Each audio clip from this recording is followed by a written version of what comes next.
Welcome, everybody, to another Oklahoma Archery podcast. We've got a special episode lined up for you this week, so we won't keep you from it any longer, y'all. This is Rick Nolan, and we are going to be getting an education today on whitetail deer hunting. How you doing, Rick? I'm doing great. How are you Oh, pretty good, man. Pretty good. It's doing? it's getting closer and closer to October 1st. I know everybody's, dreaming about it. We're all starting to turn our trail cameras on and get ready for big deer chasing. But before we get there, we want to tell you guys about I call it a seminar, a series of classes aimed at your introductory hunters, and we wanted to have Rick on to tell you guys all about it. Yeah. Well, thanks for having me. The Oklahoma Hunters and Anglers. This will be our seventh year to host this event. We call it the Oklahoma Deer Hunting Conference and Expo. It'll be at the Metrotech Springlake facility in Oklahoma City, August the 16th. And basically, we started as an R3 event, a recruitment, retention, and reactivation program, which I don't know if your listeners are familiar with that, but R3 is a national initiative to help engage new hunters, reactivate lapsed hunters, and encourage hunters that are currently hunters to continue to hunt. And it's evolved from our first class when we had about 25 people show up to last year when we had about 250 people show up. Oh, wow. Okay. So you guys are getting a whole bunch of numbers out there. Yeah, the event starts out with a general session in the main ballroom at that facility there, where we'll, kind of do the introductions, kind of tell everybody the lay of the land. And then we break out into breakout sessions. There'll be 2 rounds of breakout sessions before lunch. And breakout sessions, we'll have speakers like Dallas Barber and Bryn Chapman and, a bunch of different wildlife folks there from the wildlife department. And they'll talk on different subjects like deer tracking, shot placement, everything, field to fork, how to field dress an animal, everything under the sun. So there'll be 5 different breakout sessions per hour, and we'll do that for 2 different hours. And then we'll gather back up for lunch. And at lunch, we will have some keynote speakers. We got 2 officials from the wildlife department that'll speak, and John Cunningham will tell his story. I don't know if you've heard of John's story or not, but he was a game warden that was forced into retirement because of a hunting related accident. And then we go back into 3 rounds of breakout sessions in the afternoon. And then for the grand finale, we gather everybody back up in the main ballroom where we give away a bunch of door prizes and raffle items, and everybody goes home happy and much more filled with knowledge than they were when they came. Okay. That sounds like a good time, man. Anything the wildlife department's pushing, I know they're doing a lot of good out there in an industry that is sadly shrinking. So always want to give them a tip of the cap anytime we get a chance to. So without getting into too much of the specifics that you're going to cover in the course, is this something that you want to encourage a new to deer hunting archer as well as a seasoned veteran to come to? Is it beneficial for everybody across the board? Oh yeah, absolutely. I can tell you that, well, for example, Dallas Barber, the head wildlife, big game biologist with the wildlife department, he'll talk about deer biology 101. And that I can tell you from years past, just sitting down and listening to Dallas talk about every aspect of a deer's life cycle is, I've been hunting for a long time, a lot of years, a lot of gray hair into this cap. And I can tell you, I learned a lot from Dallas. He sets aside so many myths and misconceptions that deer hunters, grandpa has passed down to grandson over the years. And And, people like Jeff Danker with Buck Ventures will be there. And he, one of my favorite sessions that he does is how to hunt deer on a budget. You don't have to have all the latest and greatest gear and gadgets to hunt deer. And he takes an hour and discusses how to hunt deer on a budget. A brand new hunter that's thinking about hunting, or the experienced guy like myself that's been around the block a few times can certainly benefit from one or the other of the sessions. I think it's important that our experienced hunters keep going to events like this because, like you just said, we were all raised on, what dad said, what grandpa said, and a lot of that might not be necessarily rooted in fact.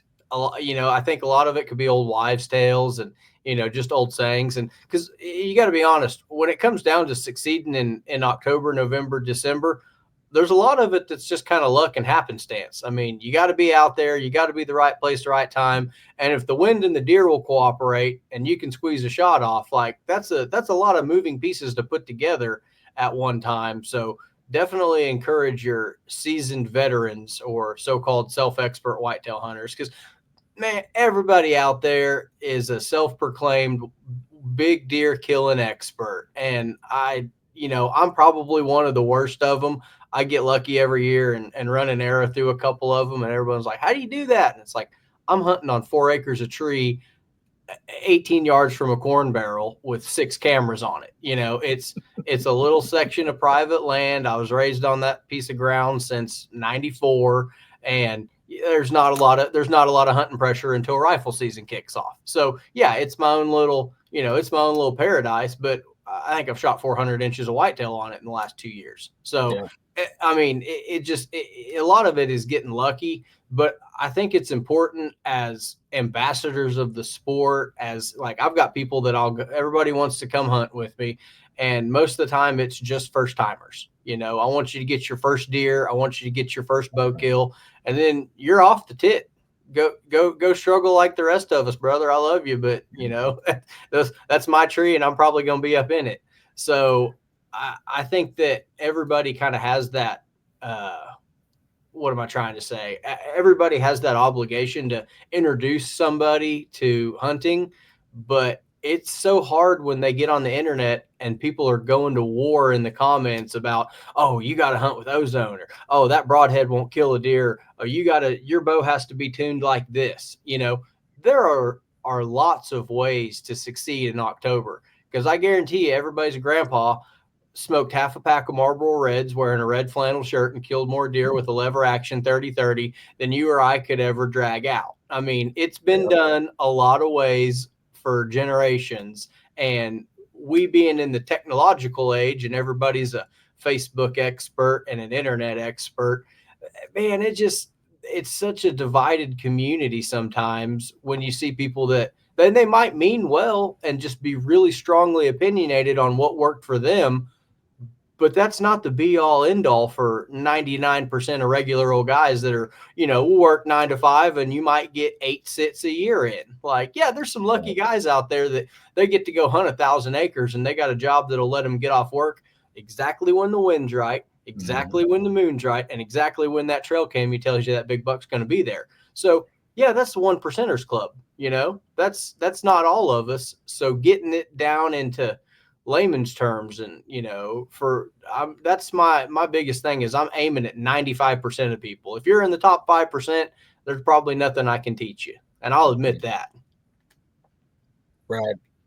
Well, you mentioned the internet, and the internet is kind of what got the deer conference started in the first place. About 10 or 12 years ago, I was on Facebook and people would ask very simple questions, and they would get 3 kinds of responses. They would get, that's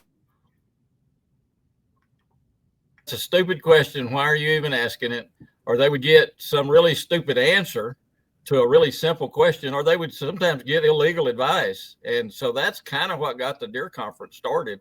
I got with a colleague of mine and said, hey, we need to put together some kind of program where people can come and speak with subject matter experts and get the real scoop instead of, keyboard warriors providing their misguided input.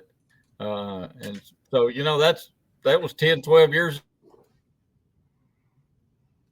ago. And here we are today with, upwards to 300 people showing up at a deer conference and getting to sit down and talk to real live subject matter experts about deer and deer hunting. So is this something that is what you would call a hands-on event? Like, can guys actually bring their tree stand, bring their saddle, bring their bow? No, there's no need to bring anything except yourself and an appetite, because we will feed lunch. But no, there's not really a facility to warrant that. Now, we have, as an organization, we have had saddle hunting workshops in the past where you could bring your saddle hunting gear and, have a session with a couple of experts. In fact, saddle hunting will be one of the sessions at the deer conference. We got a couple of game wardens that'll teach basic saddle hunting, and we'll have a tree for them to climb.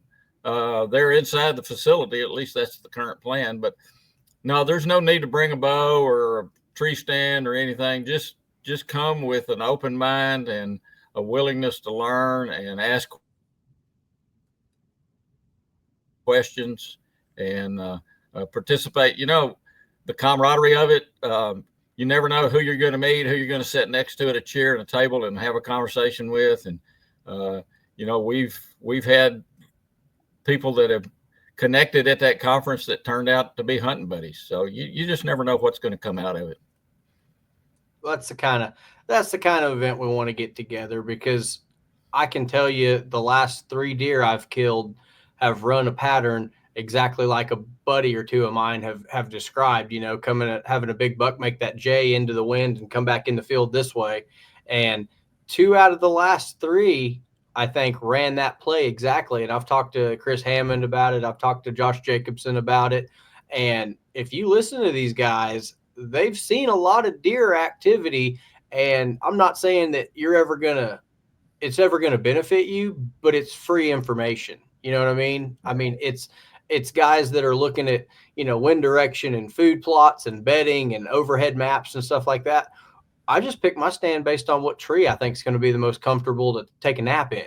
It's not any kind of science on my part, but watching these deer move and putting patterns on them when they're, coming in. Like, I like to hunt them early season. I like them on the summer pattern. I like them when they're bachelored up, because I know if I see 2 or 3 bucks, I know which one is the 4th out of the trees, because that big guy usually hangs out in the trees just a little longer. And yep. Man, it's like you got to let those 3-year-olds pass, and they're going to come in, and you're just waiting on that 4.5, 5-year-old, 5.5-year-old deer to walk in the field, and it's going to be 8 to 14 minutes after you see the first 3. He's there. He's not 100 yards behind, but he's coming. Get situated, get your bow in your hand, get your release in your hand. And if you just pick up on little stuff like that, you're going to have a lot better success efficiency, ratios to your sits, because you're out there 3 or 4 hours, man. How are you gonna get down to the last 10 minutes of daylight and not be, turned like this in your chair?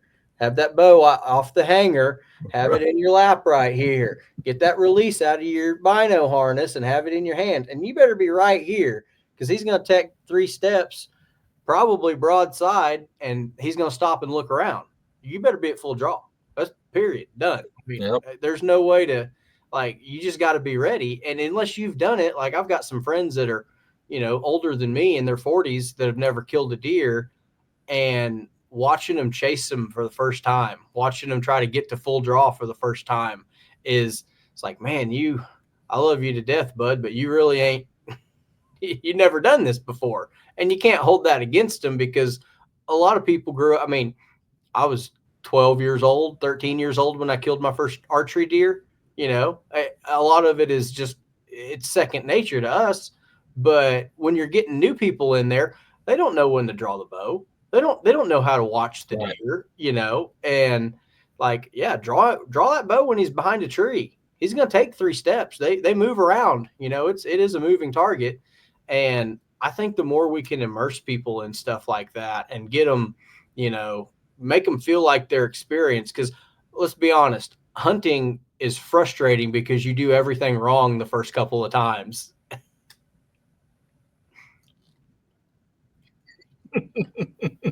And sometimes not only the first couple of times do you do things wrong. Oh yeah. Everybody makes stupid rookie mistakes. Oh yeah. And you hope that nothing, you hope that nothing catastrophic happens. So we're trying to minimize the margin of error out there. But I think one of the worst things for the hunting industry has been Hollywood. All these hunting shows of guys shooting mule deer at 84 yards and people thinking, well, if I practice at 84 yards, I ought to be able to shoot a deer at 84 yards. It's like, probably not, bud. Probably going to be a no for me. I've seen them shoot inside 50 yards, and I know people that shoot one in the shoulder every year, and it takes a week for them to die. So it's part of the game. We're playing a game of mortality, and as long as it's not you falling out of the tree stand, I'm okay with you making some mistakes. That's my number one thing. It's about time for me to get on my soapbox again. But guys, safety harnesses 100% of the time. I don't care if it's a tripod, ladder stand, hang on, saddle, climber, whatever you want to hunt out of. Be tethered once you get off the ground. I want to, Greg Poole has a great archery podcast, and he says, we want to hear from you, not about you. So that's the biggest thing. And everybody was questioning the saddle setups a year ago or 2 years ago. But I will say this for them, they're tethered in 100% of the time in that saddle. So yeah, you might not have anywhere to sit, but by God, you got a safety harness of some kind. Yep. No, saddle hunting to me is the most comfortable way to get in a tree. Yeah. Unfortunately, I'm hunting out western Oklahoma, and there's not many trees to get in, but that's okay. No, a nice saddle and a 308 dialed into 800 yards would be pretty good out west. Well, Rick, we're 17 minutes into this podcast. Why don't you tell everybody how you got started shooting a bow? Oh, Lordy.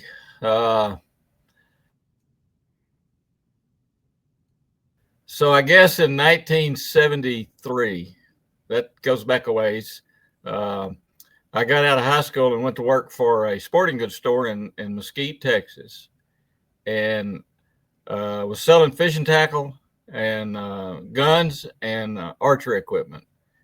And of course, I had never picked up a bow, and at that time there was no recurves on the store shelves. I mean, there were no compounds on the store shelves; they were all recurves.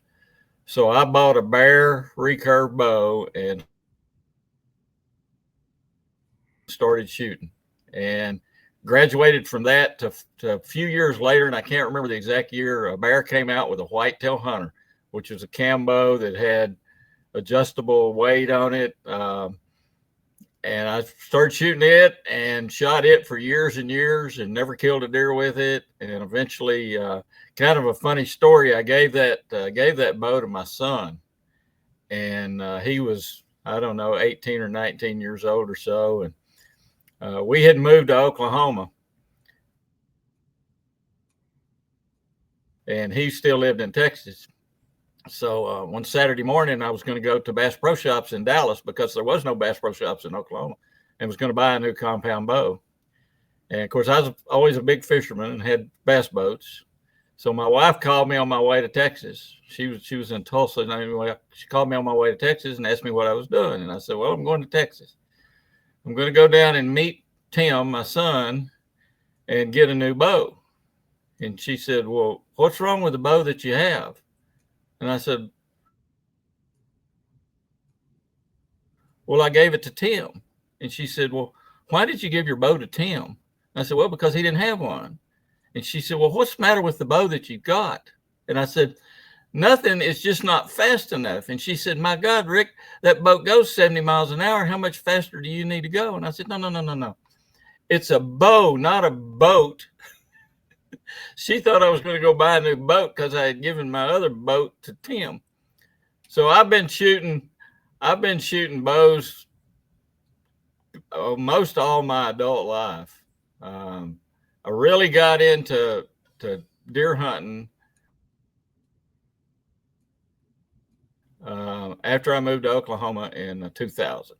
In Texas, lived in Texas all my life, and we just did not have the great opportunities in that time frame to hunt deer. There just weren't that many deer close to the Dallas area, and so I got up here and met one of my nephews, and he got me into deer hunting. And as they say, the rest is history. I've been very deeply involved in archery hunting since 2000. But I started shooting bows back in the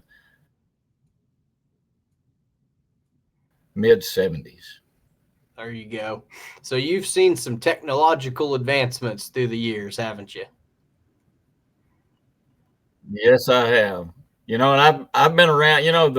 The compound guys or the archery guys and the compound guys always get into this pissing match. Over archery. Compound shouldn't be in archery, et cetera, et cetera. Well, all those same arguments took place in the late 70s when compound bows started hitting the market, and the traditional guys and the recurve guys were on the compound. The wheeled guys shouldn't be in archery season, et cetera, et cetera.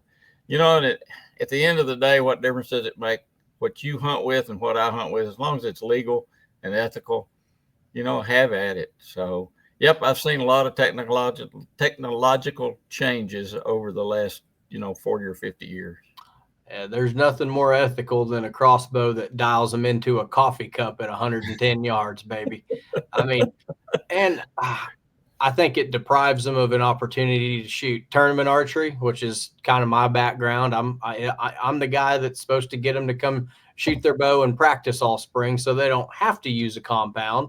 But if you're 8 years old or 88 years old and a vertical bow doesn't work for you, go enjoy the outdoors. Yep, I got nothing but support for you. Now, if you're too lazy to come out all spring and summer and practice with your bow, I reserve the right to ridicule you mercilessly for a lack of preparation and enjoyment in the archery community, but that's just all in good fun. On the same hand, right. I know a lot of guys that shoot a trad bow or a stick bow or a long bow or a self bow really, really well.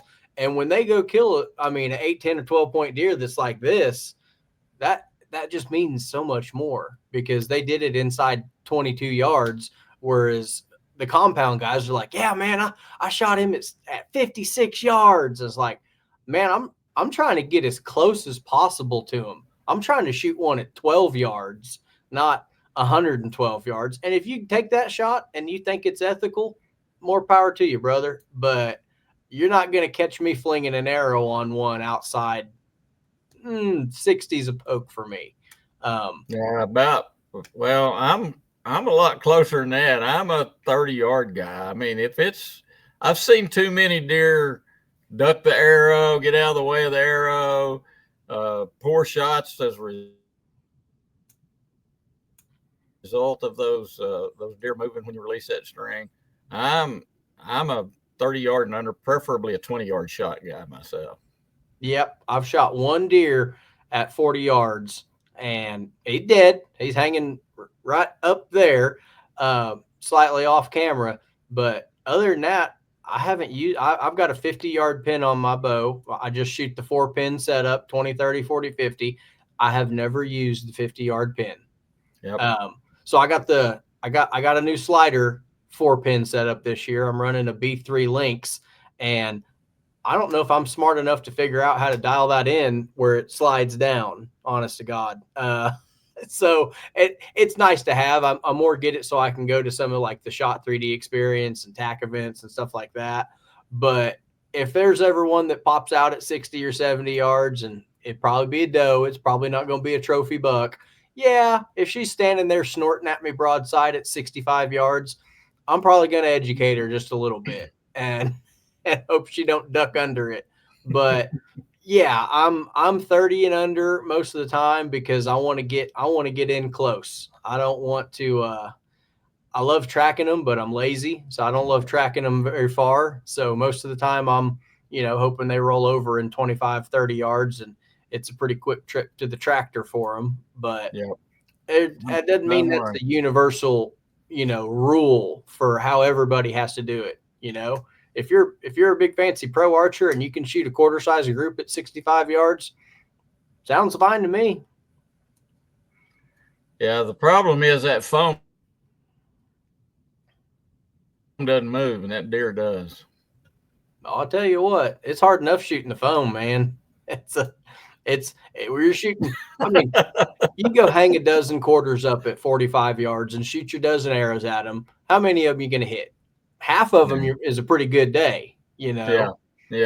And that's assuming you're hitting the one you aimed at, But go take your piece of cardboard and draw you 12 quarters and fill them in with black Sharpie and shoot you a dozen arrows at them at 50 yards. And, if you hit 2 or 3 of them, that's pretty good. If you hit half of them, you have a future. Yeah, you've had a good day. Yeah. Lucky. Oh, yeah. I'd want them all to be just about that far low because 50 yards, they're going to hear that arrow coming and give it the little one of those little half a shimmy shake. But that's sometimes you spine shoot them and they don't go real far. Yep. Well, I've always said, and I've always believed you'd rather be lucky than good. So yeah, it happens. So what kind of bow are you shooting now? I've got a Matthews.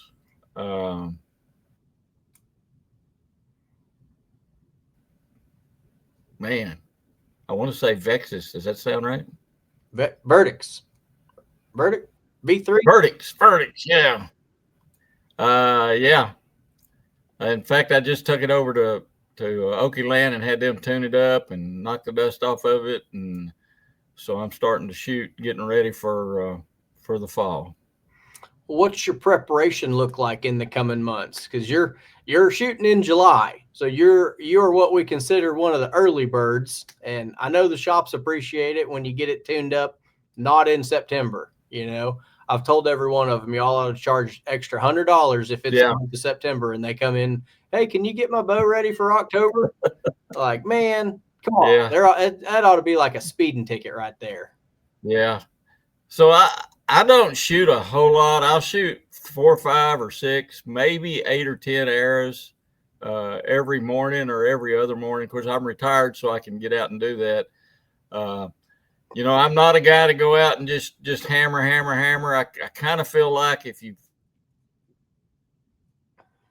fall into a bad habit, it's a whole lot harder to get out of that bad habit if you're shooting a lot. And I'll shoot at 20 and 25 and 30 yards. And a little later in the season, I'll start shooting from setting down because I hunt out of a ground blind a lot. Mm-hmm. That's pretty much my routine. And I don't normally stop shooting after season starts. I'll shoot, 3 or 4 days a week to kind of keep the rust knocked off. I don't shoot a heavy bow. I'm shooting about 65 pounds. I'm 71 years old, and I'm going to continue to shoot a compound as long as my shoulders and back will let me. And I really enjoy shooting, but I'm not obsessed with shooting, if that makes any sense. Yeah. And I hear what you're saying as far as bad habits. Everybody comes out in August and, oh yeah, this is good. I haven't shot my bow all year. It's working good. September, they're getting a little shot anticipation, a little target panic. October comes around, they're just back there. Oh God, please don't miss. And all their bad habits are 2 months into developing.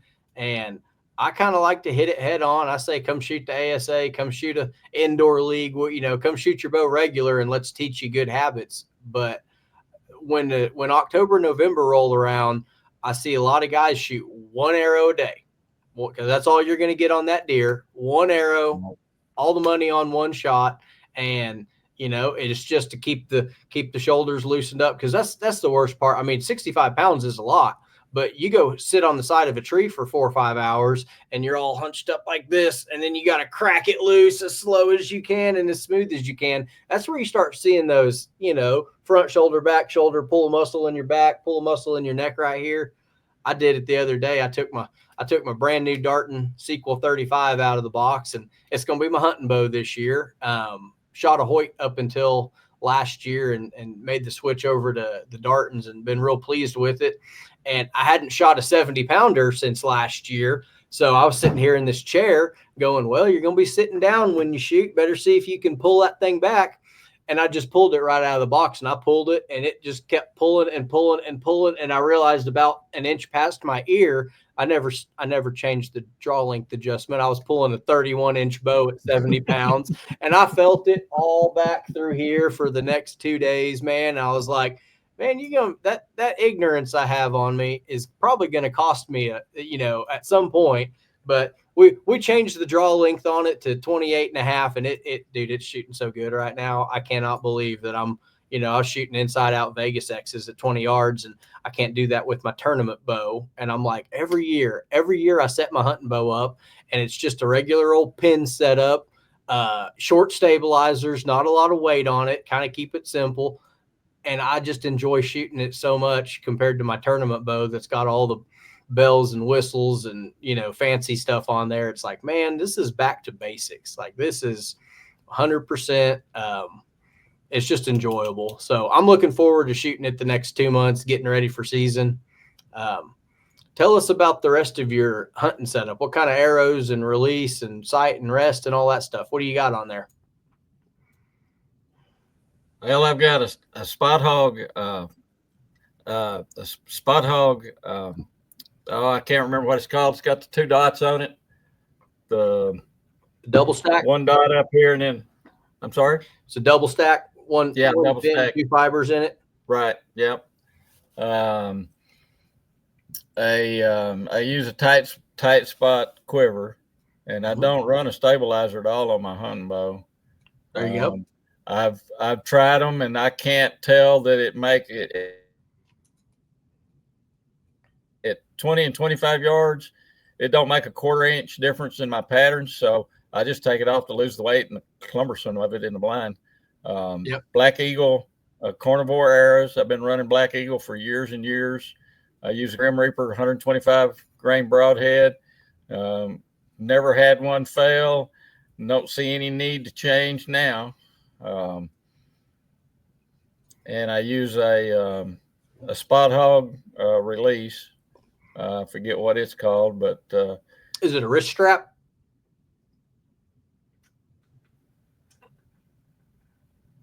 Yeah, just a plain old wrist strap.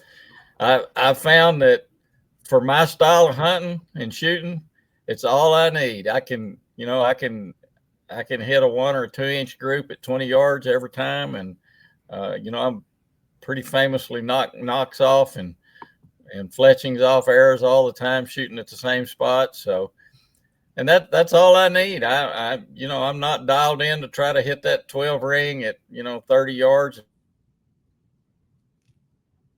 and 32.5 yards and that kind of stuff. So it works well for me, and if it's not broke, why fix it? I think there's a lot of wisdom in, because I don't know how many years old the Verdicts is. It's probably 5, 6, 7, 8 years old. And God bless the guys that buy the new one every year. But I tell people it takes a while to settle into a bow, man. And I think you'd do so much better just practicing with what you got rather than running out and buying the new used fan. Because, if it gives you confidence and it gets you excited to get in the woods, go buy that $2,000 brand new bow. You deserve it. You're worth it. But that $600 one that's 8 years old and has killed 14 deer, man, there ain't nothing wrong with that. You might need a new set of strings on it, but it's already dialed in. It fits, and you have confidence in it. Don't spend the last 2 months of summer setting up a new bow and tinkering with it and that kind of stuff. Like, if the draw length isn't right, fix it. If you're overbowed and there's too much weight on it, fix it. Peep sight height's the same thing. That's the biggest one I see. I watch people get in their bow and they're like, why can't I shoot good? It's like, well, your draw length's wrong, your peep sight's wrong, and you're hammering that trigger like it owes you money. But that's just the things we can fix for free. If you want to go spend $4,000 at your local pro shop, you have the Oklahoma Archery Podcast endorsement to do it. So, I mean, I see these guys all the time that they think that spending money is going to lead to success. And that's just not true. I mean, the archery shops love it. I'm sure they love to have your money, and the bow companies and the arrow companies and everybody else, but you got to work on your form. you got to work on your routine. You got to work on, getting your clothes that fit the right way and getting your tree stand set to where you're not staring at. I killed a doe last year. First time sitting in this stand right behind my pond, and it had a little fork in it. And I was like, yeah, maybe I kind of leaned back in there. Well, it was just off centered a little bit. And I don't hunt it in the morning because it's too close to the bedding. And what I did, we set it up in the middle of the day and it wasn't an issue. But at night, I'm watching this sun come straight down in my eyes the entire time. And I'm sitting in the tree in the crook off to the side like this with a knot in my back. And I was just fuming mad the entire time. I'm going to cut these ratchet straps off when I get off here. I'm going to lay this thing on the ground. I'm never hunting here. Oh, look, there's a doe. Whack, 25-yard chip shot. I mean, most beautiful arrow I've ever shot in my life. And she went 50 yards and rolled over.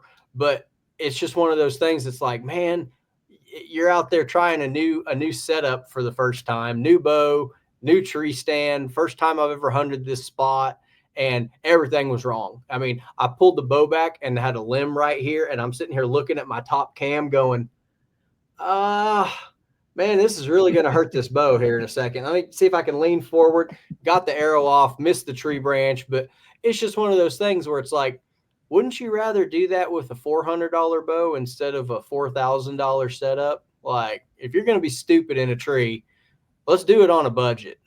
Yeah. Yeah. Well, I've dropped bows out of trees and I've done every stupid thing in the book. I had the rope, raising it up and the knot come untied. And I firmly believe in buying good equipment. But like you said, every year there's no need to spend $4,000 or $5,000 or $2,000 on a new setup. Get what fits you and what works and go with it. Spend the money on corn and cams and wait till the wind's right. For the love of God, wait till the wind's right. Buy an What about ozone? I always like to hear people's opinion. Do you think it works? Do you think it's a gimmick? I'm going to go out on a limb and say it probably works to some extent, but it's like scent lock clothing.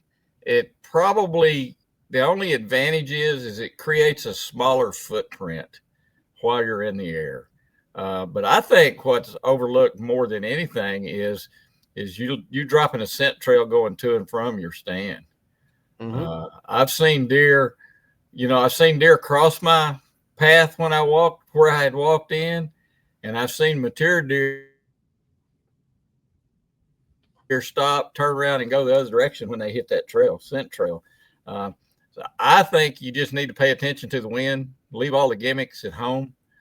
Take a shower when you can. And, I wash my clothes and all clear. There's no need to spend, a lot of extra money on Walmart sporting goods store soaps. Just create as small a scent trail and scent footprint as you can and keep the wind in your face. And I just don't know about that ozone. Or what's that brand of clothing that's supposed to be magnetic and keeps the turkeys will come right up and crawl up in your lap when you're wearing it and all that jazz. I just don't buy into all that stuff. Yeah, I think everybody's out there to find a way to take the money from your pocket to their pocket. And I've killed deer with ozone. I've killed deer without ozone. I've killed deer wearing cheap sweatpants from Walmart. I've killed deer wearing really expensive camo. It's so hard to tell because there's a lot of luck involved in the whole process. And, you're never going to be able to pinpoint what was the magic thing that worked. Well, you were out there in the woods is what worked. I've killed deer dead downwind. I've killed deer with my scent going right to them. Usually they step out and I really don't give them a chance to get to the corn. Because why would I want to feed them corn? I'm getting ready to kill them. I want to save that corn for the next deer I'm going to kill. But we don't know what we don't know, and I'm a firm believer in the butterfly effect. I don't know if you're familiar with the butterfly effect, but everything every moving object creates additional moving objects. And, you know, I saw the butterfly effect on an elk hunt in New Mexico a number of years ago. When a coyote was crossing my path behind me, going downwind from me, and he turned. He caught my scent and turned and went the other direction, ran down the hill, and spooked a bunch of elk that were way down in a meadow, and those elk then ran, right? Well, had I not been there, that coyote never would have spooked those elk. Does that make sense? Yeah. And the butterfly effect, I was there, I changed that coyote's trajectory, and therefore it changed the trajectory of where those elk were going to be. Mm-hmm. So everything is connected in the outdoors. And, you know, when you're walking in and you spook a deer, that deer may have spooked another deer 100 yards out of sight from you that was headed towards you, or it could have spooked a deer and forced it to come to you. You just don't ever know. The butterfly effect, I think, is real, but that's just my way of thinking.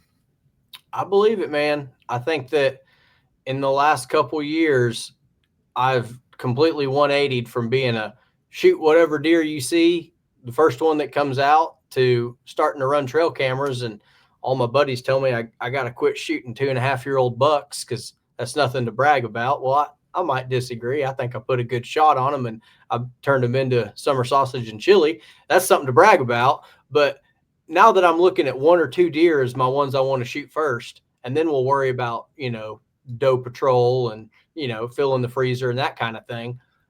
I look at hunting as a totally different, like I would hunt opening morning religiously. It's October 1. I'm going to see the sun come up on another deer season. God bless. You know, I made it enough. It's not my birthday, but I made it another year. Like, I don't care anything about September 23rd, but October 1st rolls around. Man, thank you, Lord, for another year in a tree. And now my buddies are telling me, well, they look at my map for where I hunt. He goes, you can't hunt mornings till November, bud. You're right in between the corn and the bedding and everything. You go in there and spook them all out of bed, and they're, you know, scattered all off. You're going to throw them off their pattern.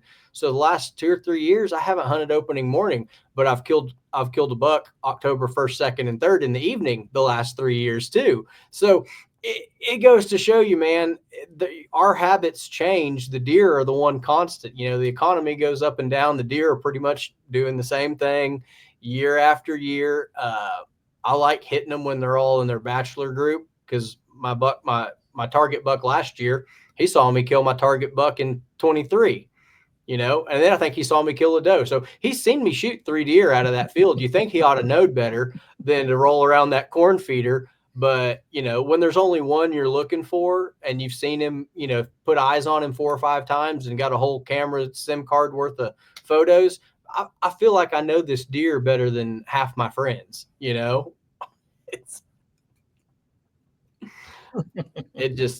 It tickles me watching them this intently. And I haven't turned my cameras on yet. I'm going to wait another week or 2, but I'm going to get some batteries in them, and we'll be checking the phone every 15 minutes religiously. And that's part of the game, you know? Yeah, those cameras have changed a lot of hunting strategies for a lot of hunters. Oh, yeah.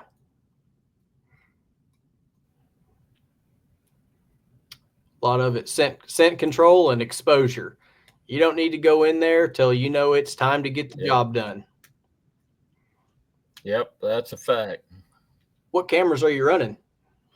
I don't run a lot of cameras. I Tacticam is the camera of my choice, but I don't run a lot of cameras. Just a couple, just to kind of get an inventory of what's going on. I kind of like being surprised. I'm like you. I'm the most patient hunter there is. I'm not going to shoot the first deer that comes out. Now, I say that when I'm on doe patrol, I'm going to take the first doe I can preferably in the morning, because it's so much easier to deal with a dead deer in the morning and in the daylight than it is in the dark. But I haven't killed a buck in 3 or 4 years. I'm just real particular about the bucks that I kill. And I haven't, I've guided some folks to some really nice deer, but I've not personally killed a buck in, man, I don't know, maybe 4 or 5 years. And I'm okay with that. So, the way I see it, when I pull the trigger on a buck, it's going to be an $800 shot, because I'm going to have it mounted, and that kind of separates the want to from the need. Yeah. I'm there with you. The wife told me that she wants more European mounts in the house than shoulder mounts, and I said, hell yeah, that saved me $600 every time I drop the string, baby. That's what I want to hear. So I don't know. She said it fits our decoration scheme better at the house than having the hide in the eye. Oh, She just wants the skulls, and I said, yeah, we're gonna go deer hunt this year. That's what I needed to hear. So yeah, and they look big. Those ears get in the way, man. They make it look not wide. They make it look not as big around mass wise. So get them ears off that thing. It looks big without the, everything sticking out like this, like half a daggum donkey on the wall. But oh man, we're what, 2 months out? It takes a year to get them back. Oh, not my guy, man. Who's your taxidermist? I use Steve Abbott, Okay. Cassidy. Yeah. Steve. Yeah. I've heard of him a couple times. He does good work. I'm hunting about 2 hours north of here up around Skytook. So our good buddy, Jimmy Hargrave at Look Alive Taxidermy, usually gets all my taxidermy business, and there's not much of it to go around, unfortunately. So he's pretty good about getting me my deer back pretty quick. But when you're shooting them October 1st, 2nd, and 3rd, you're first in the door, first out. So by the time it gets wicked cold and the rut's in full swing, I want to be done. I'm not looking to get out there and freeze my toes off. If there's good football to watch, I'm pretty lazy. I like, because we're just on such a small plot of land that we got rifle hunters all around, and they're shooting everything that moves. So if I don't get it done in the first 2 or 3 weeks of season, it probably not going to happen for me. Well, I'd probably be better off if I got my season with early, but I enjoy going. I enjoy deer camp, hanging out around the fire, shooting the bull with guys, and I got a 15-year-old grandson. I've been taking him for several years, and it's a hoot watching him. He's killed bucks and does, and with a rifle and a crossbow and you name it, muzzleloader. So he's really into it, and I get about as much enjoyment out of taking him and just watching him and kind of coaching him and helping him that I do doing it myself anymore. Yeah, that's what I'm figuring out with some of my taking some of my first time buddies out there. You just don't realize how it's a whole new experience for them, and they're figuring out stuff in real time, and it's like watching them solve a Rubik's cube. You got to figure out how to get in the blind and how to position and keep the nerves under control and make the shot, and it takes a lot to get it done. Yep, it does. But a lot of moving parts. Oh yeah. So getting back to your expo class, what would you tell everybody is going to be the biggest, selling point for it? Like we've been talking hunting stories now for 50 minutes. Pitch it to everybody out there that's not sold on it yet. They don't know if they can take a day, or they don't know what does it cost to register? What's the cost on it? I don't know if we covered that. Yeah. It's $50 per individual, $75 for a couple, and $25 for youth under 18, I believe it is 17 or 18. And with that, of course, you get the full day, exposure to all the classes and all the subject matter experts. You get lunch.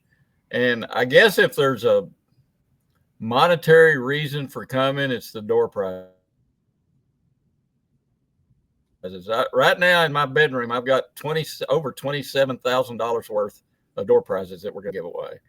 And the way we do door prizes is, of course, we're a nonprofit, and it takes money to run these things and hold the classes that we hold. So we will give everybody that registers 5 raffle tickets for door prizes. And then you got an option to buy additional raffle tickets if you want to for to increase your odds. But then you put your ticket in a bucket of whatever item it is you want, Vortex binoculars, Trijicon scopes, just all kinds of stuff. And then at the end of the day, we'll draw those tickets out and give those door prizes away. In addition to that, we've got some raffles that we're offering. So one of them is an elk hunt, a cow elk hunt in Oklahoma, low fence elk hunt in Oklahoma. It's in the Wichita Mountains, but it's not on the refuge. So we're selling 100 chances at $100 a piece for that. And the cool thing about that is that it comes with a 300 Winchester short mag rifle and scope. So you can win a elk hunt, a cow elk hunt, and a gun. It's a pretty good deal. We've got a fully guided whitetail hunt with Po Folks Outdoors in western Oklahoma. And we've got a quail hunt. We're giving away a quail hunt. We're doing an elite archery bow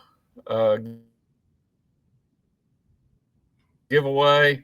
That'll be kind of a unique game to play. We'll have 15 different deer grunt calls, and we'll raffle those grunt calls off. $10 a chance for 10 chances at $10 a chance for a grunt call. And when we sell those 10 calls or 10 chances, we'll draw for a call. And whoever holds that call will then be in a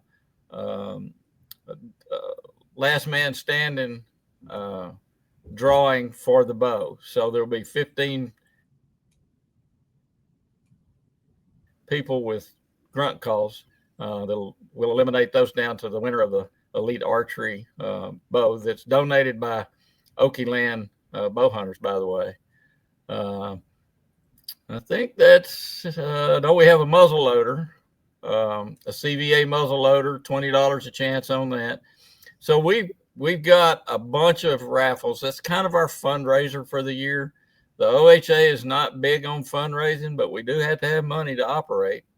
So that's our big fundraiser for the year. And all that'll take place at the end of the deer conference. We'll give all that stuff away at the end of the deer conference.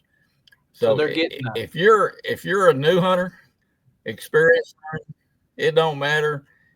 Just come out and enjoy the day of fellowship and meet and greet with a lot of different people that are like-minded.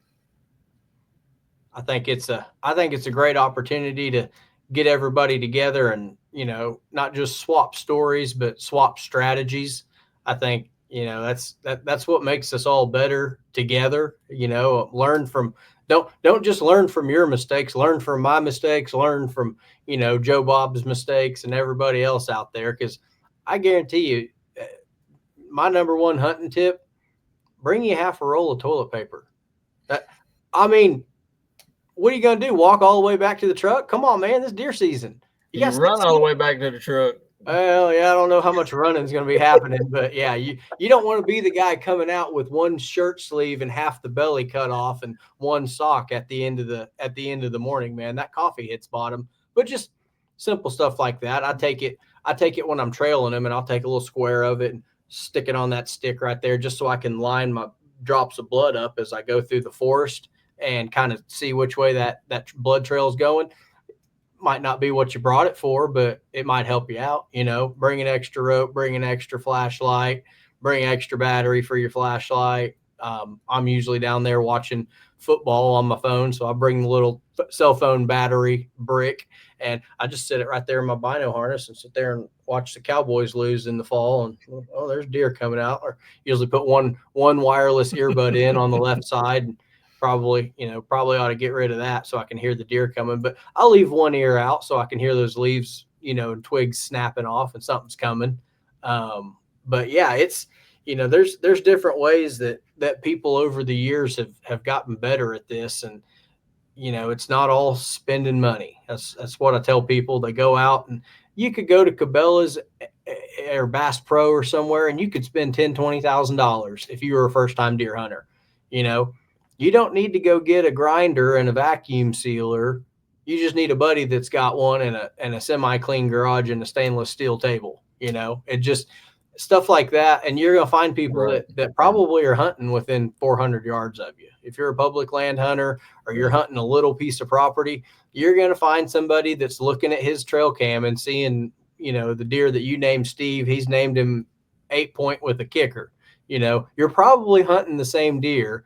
And as much as it sucks when your buddy shoots your target buck, and at least he's not out there, so you can quit holding out hope that he's going to show back up in the rut. Like, well, he's in the cooler. He's dropped off at the taxidermist. We can either lower our standards or get to shooting does because he ain't out there no more. So little stuff like that. I think it's a great opportunity for hunters to come educate one another. Yeah, it absolutely is. And, you go back to your 3D background. I can't encourage people enough to shoot 3D competition. It's good practice shooting at foam, but it's also good, and I don't know, I've always been kind of a competitive guy. And even when I shoot the little bit of 3D that I do, just knowing that there's 3 guys standing behind me watching me, and knowing that 2 of those guys just did a really good shot, there's a competitive nature in me that comes out that wants to compete. And that pressure, somehow in my mind, it equates to the pressure of shooting a whitetail deer. To me, that's one of the best things you can do is shoot 3D. Unfortunately, it's just too dead blame hot during the summer to do that. But it is what it is. But I would encourage people to participate in the ASA and, other 3D shoots. Just shoot your bow and enjoy the sport. It's all about having fun and enjoyment.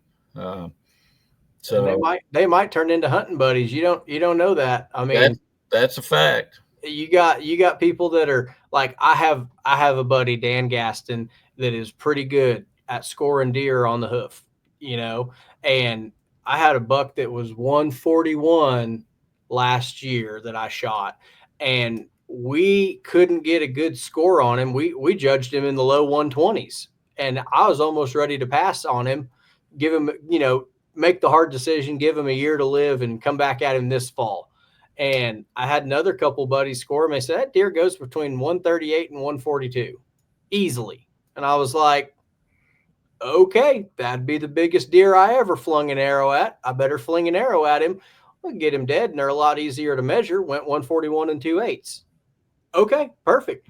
I was ready to give up on him, just, getting a buddy's opinion and get another get a group think on it. Ask them if they think that's a 3.5-year-old deer that needs a pass or a 4.5-year-old deer that needs shot on sight. That's what your archery buddies are for, because they probably got a half dozen of them behind their house too. They're like, well, that's old Lefty out there, and he got hit by a car, and I think it's time for him to go because he's got a busted shoulder. And that one there, that's 2 tines, and he's been around 3 years, so he's at least 4.5, maybe 5.5. And you start picking up on stuff that these guys that have done it for years and years have done, and all of a sudden it might be your first morning in the woods, but if you know enough people, you've been there hundreds of years combined, So on that note, I wanted to take just a quick second and give everybody some dates for September.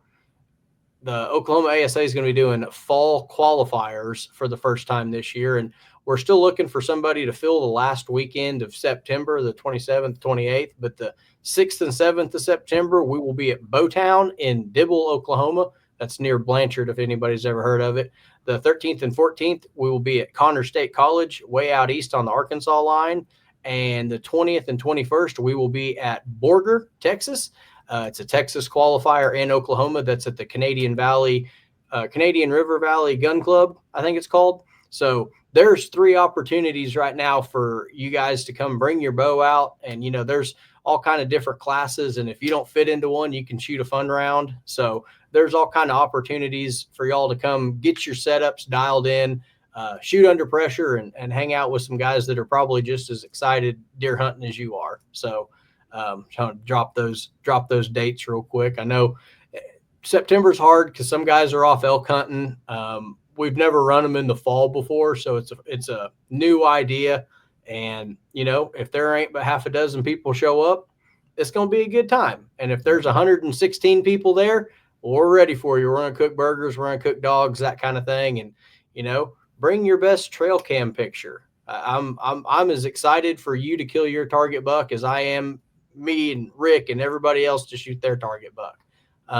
Because we want to, you know, we want to help you put a play on it. We want to help you, you know, say, well, and don't be that person that's like, I wouldn't shoot that deer. I would. If it's a trophy to you, I don't care if it's a fork horn on one side and a spike on the other. He'd make a great hat rack. I think you should shoot him. Uncle Ted said, if it makes you happy, shoot the spike. And yeah, you don't know that he's going to turn into a 160. He might have terrible genetics and he might get hit by a car tomorrow. So if you think them back straps will look good on the grill and you can drag him out and get him in the back of your truck, send an arrow, man. That's why they sell them by the dozen. They come 12 at a time just for that reason. Oh, man. Well, Rick, I had a whole bunch of fun talking deer stories with you, man. Tell everybody the dates. It's August, right? August the 16th. August the 16th. It's in Oklahoma City at the Metrotech Springlake facility. The best way to register for the event is to go to our website. The best way to register for that event is to go to our website, which is oklahomahuntersandanglers.org, and go to the events page. And there's registration right there. You can sign up and pay online. And we look forward to seeing as many folks out there as we can accommodate. And don't wait, because it is a capped event at 3. You said 300? 300. All right. So y'all don't be last minute Sallies. Get your registration. There's nothing in August to hunt except a beer in the cooler. So beat the heat. Is most of it inside, I assume? Oh yeah, it's all inside. Oh, there's going to be a 0% heat stroke chance at this event. You can win a muzzleloader, a bow, a grunt tube, anything you might need. $27,000 worth of prizes at it, and a free education. And they're going to feed you too. So y'all don't have any excuse to stay home on the 16th there. I don't think there's an archery. The state broadhead shoots a week before that, like the 9th and 10th or something like that. It's the weekend before, I know. So I don't think there's an archery event that weekend. And, you know, there's not going to be anything ASA wise. The OSAA is not doing anything that I know of. So y'all go register. We're going to put the link for how to get in contact and get registered for this event down in the captions. And if you got any questions for Rick, you just drop them in the comments. Yep. I appreciate the opportunity to share the hunting stories and share about the deer conference. Well, anytime, man, you go kill you a big deer, and let's circle back and do this again at the end of hunting season and let us know how the event went, how your season went, and how it's going to be bigger and better next year. Sounds like a plan to me. Thanks. Not a problem. Thanks for sitting down with us, Rick.